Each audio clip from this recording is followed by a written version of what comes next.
Que ninguna familia se acabe por falta de amor. La pareja sea el uno en el otro. Miércoles 10 de mayo.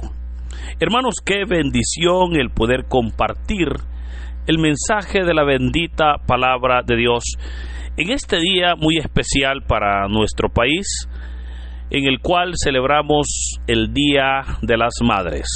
Felicidades a todas las hermanas, ¿verdad? A todas las mujeres a quien Dios les ha dado ese privilegio de ser mamás. Que Dios bendiga sus vidas, que Dios les dé pues mucha fortaleza para poder seguir guiando, para poder seguir educando, para poder seguir transmitiendo esas enseñanzas a sus hijos. Que Dios bendiga sus vidas. Mire, antes de leer el Evangelio, déjeme comentarle que esta celebración del Día de la Madre es una celebración que comenzó allá en la antigua Grecia, donde se rendían honores a la diosa Rea. Rea era, de acuerdo a la mitología griega, la madre de los dioses Zeus, Hades y Poseidón, ¿verdad? Ahora, con la llegada del cristianismo a tierras griegas, la celebración se fue transformando en una fiesta ya no a Rea, ya que era una diosa pagana, ¿verdad? Sino obviamente en honor al amor y la misericordia de Dios, ¿verdad? A poder comprender ese amor de Dios, ¿verdad? Que es también comparable con el amor de una madre. Y fue hasta el siglo IV cuando ya se le colocó un nombre más específico a esta fiesta, donde obviamente se comenzó a celebrar, ¿verdad?, en honor a la Virgen María como Madre de Jesús.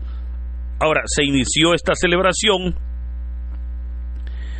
el día 8 de diciembre, ¿verdad? Y si usted recuerda, el 8 de diciembre celebramos el Día de la Inmaculada Concepción. Y es por eso que podemos ver como en algunos países, aún hoy en día se celebra el Día de las Madres el día 8 de diciembre. Pero hablando de esto, fíjese que a pesar de que es una festividad mundial, no se celebra el mismo día a nivel internacional. Por ejemplo, en España, para los hermanos que viven en España, el Día de las Madres fue es el primer domingo de mayo. O sea, el domingo pasado ellos estuvieron celebrando el Día de las Madres. En Estados Unidos, Canadá, ¿verdad?, aquí cerca en Cuba, en Puerto Rico, se celebra el segundo domingo de mayo. O sea, el próximo domingo será el Domingo de las Madres o el Día de las Madres en estos países. Y solamente pues en México, Belice, Guatemala y El Salvador es que se celebra este día 10 de mayo. Y otros países, como por ejemplo Nicaragua, se celebra el 30 de mayo. En Panamá, ¿verdad?, el 8 de diciembre. En Costa Rica, el 15 de agosto. Y vemos cómo va pues cambiando, pero se hace siempre con el propósito verdaderamente de honrar a la mujer, ¿verdad?, de honrar la maternidad, ya que sabemos que es un privilegio verdaderamente, es todo un ministerio.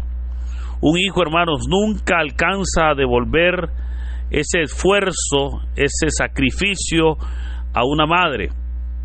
Creo que morimos y seguimos en deuda para poder pagarle a nuestras madres todo ese cariño, ese amor, esa entrega, verdaderamente todos esos cuidados. Ahora, esta celebración es la primera de una serie de fiestas en honor a la familia, ¿verdad? Hoy pues celebramos el Día de la Madre, ¿verdad? En junio celebraremos el Día del Padre. Allá por octubre celebraremos el Día del Niño, ¿verdad?, que sería el Día de los Hijos. Y finalmente, recuerde, como el último domingo del año, siempre la liturgia nos presenta la fiesta de la Sagrada Familia. O sea, cerramos el año reconociendo verdaderamente el valor de la familia ante los ojos de Dios. Por eso, hermanos, así un poquito de historia rápidamente sobre esta fiesta, esta celebración del Día de las Madres, ¿verdad? Así que un abrazo muy fuerte a todas las hermanas que en verdad tienen ese privilegio de ser mamás, ¿verdad? Que tienen pues ese regalo del Señor, pero por sobre todo que Dios les ha dado verdaderamente esa fortaleza para poder saber guiar a sus hijos, para ser verdaderamente ese motor en ese hogar, en esa casa, para poder disciplinar, para tener esa autoridad de poder corregir a sus hijos. Así, hermanos, entonces este día 10 de mayo, mire, el Evangelio de hoy es un texto muy bonito. De igual manera, San Juan capítulo 15, versículos del 1 al 8. Es un texto precioso, el cual en este día lo leo en el nombre del Padre, del Hijo y del Espíritu Santo. Amén. En aquel tiempo Jesús dijo a sus discípulos: Yo soy la verdadera vid, y mi Padre es el viñador. Al sarmiento que no da fruto en mí, Él lo arranca, y el que da fruto lo poda para que dé más fruto. Ustedes ya están purificados por las palabras que les he dicho. Permanezcan en mí, y yo en ustedes. Como el sarmiento no puede dar fruto por sí mismo, si no permanece en la vid, así tampoco ustedes, si no permanecen en mí. Yo soy la vid, ustedes los sarmientos. El que permanece en mí y yo en él, ese da fruto abundante, porque sin mí nada pueden hacer. Al que no permanece en mí, se le echa fuera como el sarmiento y se seca. Luego se recogen, lo arrojan al fuego y arde. Si permanecen en mí y mis palabras permanecen en ustedes, pidan lo que quieran y se les concederá. La gloria de mi Padre consiste en que den mucho fruto y se manifiesten así como discípulos míos. Hermanos, esta es palabra del Señor. Gloria y honor a ti, Señor Jesús. Continuamos con la lectura de el último sermón que el Evangelio de San Juan nos presenta, el cual hemos dicho que es el sermón más largo, ya que cubre desde el capítulo 13 hasta el capítulo 17. Ahora, es interesante porque en este sermón, ¿verdad?, que ya, insisto, ha comenzado desde el capítulo 13, cuando Jesús estaba en el aposento alto, lugar donde celebraron la cena de Pascua. Ahora han salido del lugar y van camino al Getsemaní. De hecho, allá el capítulo 17 nos dirá que el Señor pues llega al Getsemaní. Ahora, el sermón no ha terminado. Lo que cambia es el lugar. Y el Señor en este espacio, ahora ya en el capítulo 15, hablará sobre la permanencia en Él. O sea, eso es importante, ¿verdad? El que podamos, o el que todo discípulo del Señor aprenda a permanecer en Él. Y es el camino durante el Señor se traslada al Getsemaní, es ahí donde les va a decir: Yo soy la vid verdadera, mi Padre es el viñador y ustedes son los sarmientos o las ramas. Notemos que estas son palabras y lenguaje pues muy sencillo. El Señor ahora pues va camino al Getsemaní y vemos cómo les presenta o les da una enseñanza basándose en aquella experiencia, basándose en aquel momento, ¿verdad? A lo mejor pues ellos van en una zona boscosa. El Señor les hace ver que una vid verdaderamente tiene sarmientos y que es los sarmientos o las ramas quienes dan fruto, pero que esa vid fue sembrada, ¿verdad?, y ha sido cuidada por un viñador. Es ahí entonces donde el Señor le dice: yo soy la vid verdadera. Pero esto significa que así como hay una vid verdadera, hay también una vid falsa. O sea, una vid que no es la verdadera, una vid que no ha sido plantada por el Señor. Ahora, claramente entonces, nosotros debemos primero de ser un poquito cautelosos de saber identificar cuál es la vid verdadera en nuestras vidas, para que sea Dios el que siempre esté fortaleciéndonos a nosotros. Porque recuerde, hay entonces vides falsas, y qué duro va a ser de repente pues estar nosotros poniendo nuestra confianza en la vid cuando resulta que es una vid falsa. Ahora, el Señor también continúa diciendo: mi Padre es el viñador. Ahora, el viñador es quien planta y cuida la vid, y toda rama de la vid es la que se le conoce como los sarmientos. Pero recordemos, hermanos, y este es un elemento importante, especialmente para usted que me escucha: ¿dónde o en qué parte del árbol salen los frutos? ¿Verdad? ¿O en qué parte de del árbol o de la vid van a salir los frutos? Y obviamente los frutos van a salir en las ramas. Por esa razón es que el Señor dice: toda rama que no da fruto es cortada, ¿verdad? O sea, recordemos que las ramas debían de dar fruto.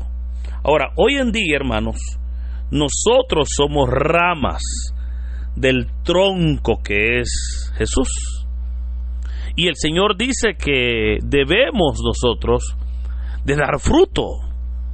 O sea, de hecho, ¿verdad? El mismo Señor dice: la gloria de mi Padre consiste en que den mucho fruto y se manifiesten así como discípulos míos. O sea, veamos cómo el Señor está hablando en verdad de dar mucho fruto. Ahora, recordemos que las ramas somos nosotros, y el Señor dice que el que no da fruto se corta. Ahora, al momento de la poda, las ramas sin fruto son cortadas, y es así porque la vid tiene savia, y para que no se malgaste, es ahí donde muy tempranamente pues será de buscar la vid, ¿verdad? Entonces, ¿por qué razón? Porque no estaban dando fruto. Ahora, quizás aquí habría una pregunta, porque alguien podrá preguntarse: pero ¿a qué se refiere el Señor cuando habla de dar fruto? ¿O a qué se refiere la palabra cuando habla que no hemos dado fruto? Y es, hermanos, cuando hay una relación con Él, pero no produce ningún fruto.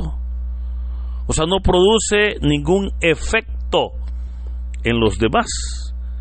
Y creo que el mayor ejemplo que podemos nosotros definir es el ejemplo de Judas. Recordemos, Judas estuvo con el Señor. Judas no puede alegar ignorancia porque él escuchó las enseñanzas. Judas, mire, él era uno de los 12, pero no dio fruto. Y por no dar fruto es que claramente el Señor vemos cómo lo desechó.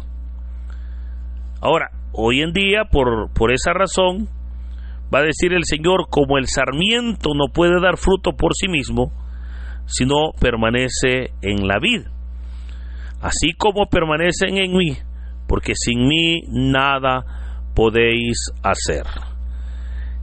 Veamos qué frase más profunda: sin mí nada podéis hacer.